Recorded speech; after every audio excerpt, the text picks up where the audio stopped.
Hello, I'm Oli Barrett, and over the next few weeks I'm going to be meeting the chief executives of some of Britain's leading listed companies and putting them in the driving seat.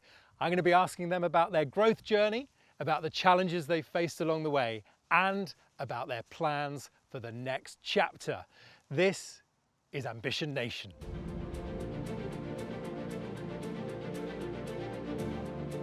Joining me today in the driving seat are Keith Daley and Aylsa Muir, the chairman and CFO of Checkit. Keith, Aylsa, welcome.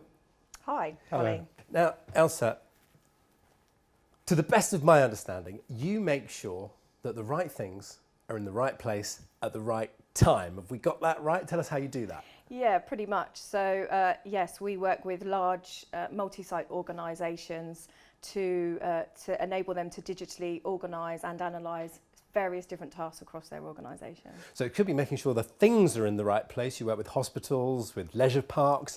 Also, the people are in the right place? Yeah, absolutely. Connecting people and teams in particular. Yeah. I mean, I believe 80% of the workforce globally is not sat at a desk and is on the move constantly. So, if you took your technology away, what would happen? Chaos. Well, actually, in most cases, people are not using the technology. So you will find that even that seemingly large organisations are actually quite disorganised in the way they run themselves. So we actually try and make sense of some existing chaos, shall we say. Yeah, and you're relatively new to the business, Aylsa. Sort of first impressions, you've got an amazing client list. Yeah, absolutely. I've been at Checkit around 3 months now. I joined in July. Incredibly exciting. Yeah. We've just heard about the product, the opportunity, the number of sectors it's relevant to, and I think being part of this business, particularly as it reshapes itself, is incredibly exciting. Yeah, and I've got questions for you about how that last year has panned out for the company as well. Yeah. Let's go back in time. Keith, you actually originated as a startup within a much larger company, Electron Technology. Just tell us how it all got going. Yes, well, actually, as you probably gather, I'm a bit of an old timer here, and I go back to 2004. So as far back as that time, we realised that the original business, which was floated in 1948, so a very long time ago, wow, was actually quite low growth. And of course, the stock market is all about growth to get a valuation. So we've put various building blocks in place, and it's taken us quite a lot of time. But about 6 years ago, we developed this idea for Checkit, which was born out of the company we'd acquired. And at that time, it was a startup within a large corporate. And we're now here where we are today. So in terms of our client list now, if you wind back that length of time, we just would never have dreamt that we would have made so much progress. Yeah, but I'm trying to get us a handle on your role here, Keith, because partly I'm seeing a chairman, but partly I'm seeing an entrepreneur. So I'm just trying to understand how the startup emerges from this decades-old company. How does that happen?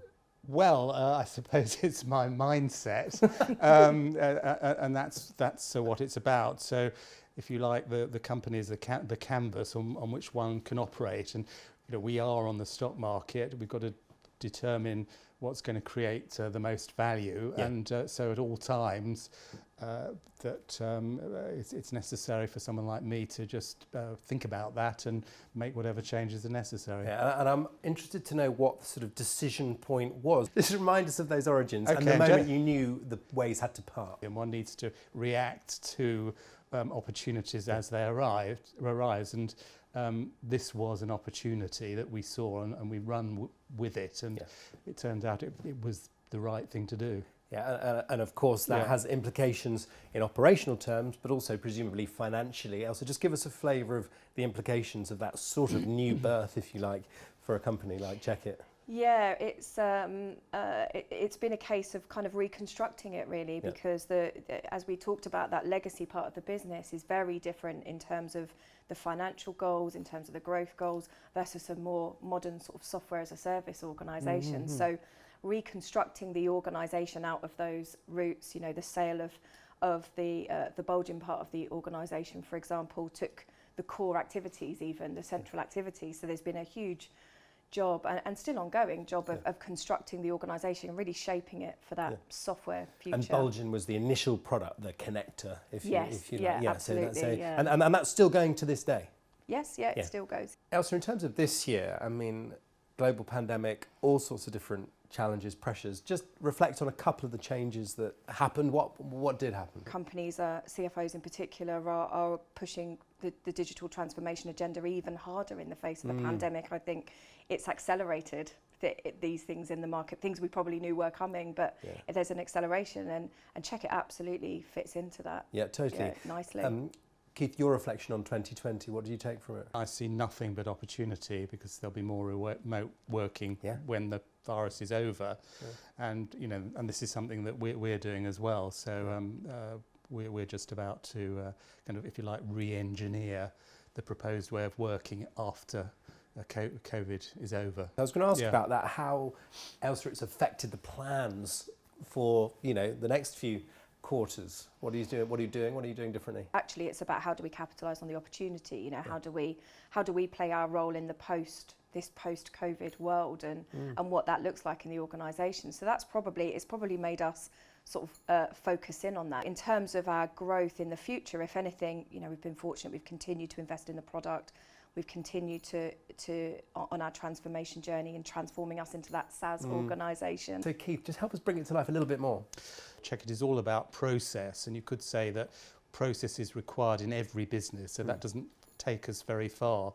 And Checkit can be used in a vast number of situations, but of course we as an organisation have to focus down. So just to give an example, there is a chain of convenience stores that is using the solution to basically monitor what they're putting in their hot hold cabinets, to make sure that the product, which is things like pies, they actually match the customer flow, and then they can identify when they have stock outs, and they can, in a very easy way, just justify taking on the solution, because it makes them more money. Does it look like a dashboard? Is that the sort of thing that you see as a customer? Does that make sense? It all depends which part of the customer you are. So if you're on the ground, if you're in the operations, or you're running a convenience store in Keith's example, you'd see something quite store level. If you're sitting in head office, or you're one of the data analytics, you'd see dashboards of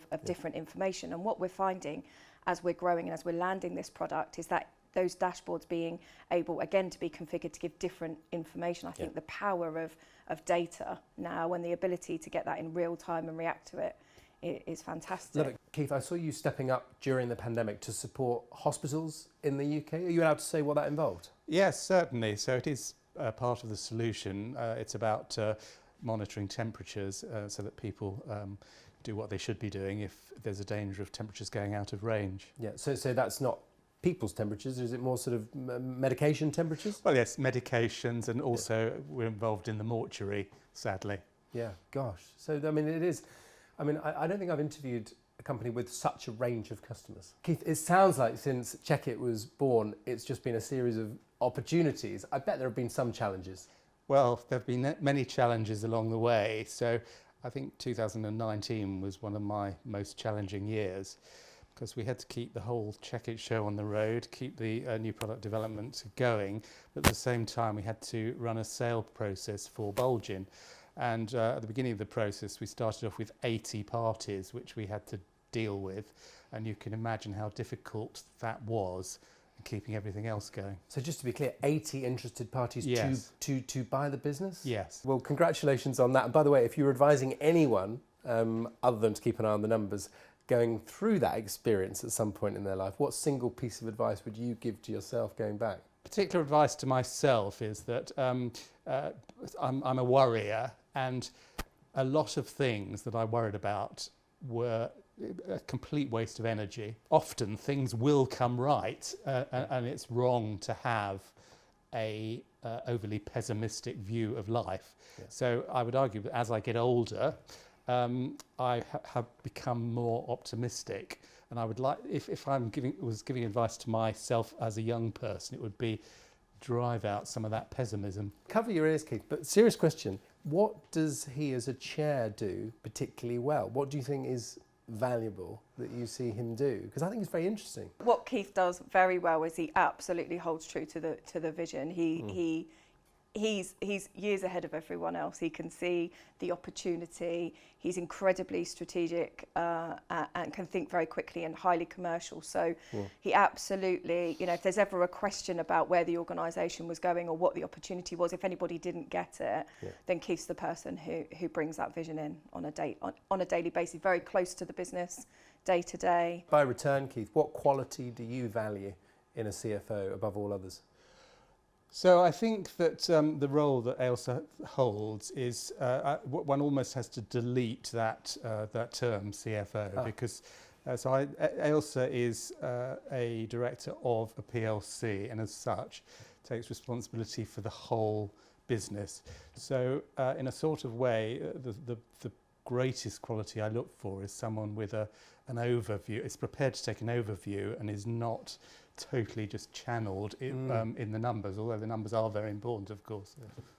Well, that's exactly what I wanted to ask you a bit about, Aylsa, because the numbers connect to so many other things, environmentally, socially, culturally.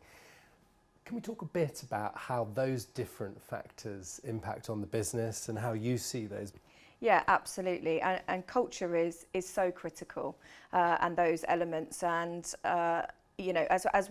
it really is a business that is reconstructing and creating itself, and the culture and all those kind of ESG things we talked about are important to us. They're incredibly important to our customers, and they're what we deliver through our product. The information and data analysis is absolutely set to that. So it's important that we hold that at the core of our organisation. And what I'm loving seeing as well is, as an organisation, us creating that. I think we've recently developed an internal function on our ESG agenda, and for me, diversity is really important. If you look at the change in the board dynamics, certainly much more gender parity. I think that's a really good start. And isn't there an argument that says that we've been through a pandemic, it's really, really tough, and frankly, concerns about the environment, society more generally, they're just going to have to wait, maybe even slip down the agenda? No, not at all. I think sustainability is probably quite a core word that people come out of this pandemic with, because all of those things drive the sustainability of the organisation and of the general economy. So certainly from my perspective, that's not something I think should slip down. If anything, it probably moves up. And I get the sense that on the diversity point, that's much more than a tick box. It adds to the success of the business. Yeah, absolutely. Gender's just one part of diversity, but those diverse thinkings and backgrounds, particularly if you're in our type of organisation serving our type of customers, everyone from head office down to the guys on the floor at the face of the operations of the organisation, it's absolutely critical that we have that diverse thinking to enable us to be agile and innovative. So a quick question, Keith, on diversity of thought. How do you foster an environment that supports that? Any practical thoughts or tips? Well, I'm not sure that I necessarily have any tips. I can say how it works because I constantly challenge people and I encourage people to challenge me. And I view the organisation more as a network rather than a hierarchy, which is like a sort of modern way of looking at it. And indeed, Checkit is structured as an organisation like that. And also that's how the customers, if they were to admit it to themselves, are structured. It's just constantly challenging, encouraging people to be creative, to think for themselves. It's very interesting because when you talk about the customers as part of a network, it suggests to me that the value exchange really does work both ways there. It absolutely does. Absolutely. And one of the things that I'm very keen on is that Checkit itself should be a model for our customers, because we've done a lot of things as a business. We've gone through many changes. If mistakes were there to be made, we have made them. And so there is a body of experience within our organisation that will be of benefit to customers. And our starting point is that although we're a technology firm, we're not one of these companies that is a solution looking for a problem. We actually come from the people who need this solution. Keith, I'm really interested by this idea of changes organisations make. I mean, particularly this year, organisations are having to change how they operate. So is there an example you've seen of how you've helped them do that? So there's a particular client of ours that is in the holiday park sector, and they are prey to legal action because customers have slipped over because supposedly floors are wet after cleaning. And with our system they can prove that the floors are not wet, and they can defend their claim, so that will save them money in a very real sense. Yeah, so that very, very well, and ultimately keep their customers safer as well. Yes, in the process. I wanted to ask you a bit about being a listed company and the benefits that unlocks. I know this may be rather unfashionable at the moment, so I'm aware that the AIM market has shrunk in terms of numbers of companies, although in total capitalisation it is, I think, at a peak. So I'm a great fan of being listed because, believe it or not, I actually believe it's possible to take a longer term approach on the stock market, because anyone who basically is not happy with things can sell. And for us, in the years that I've been a listed company director, which is since 2004, we've always been able to raise money when we've needed.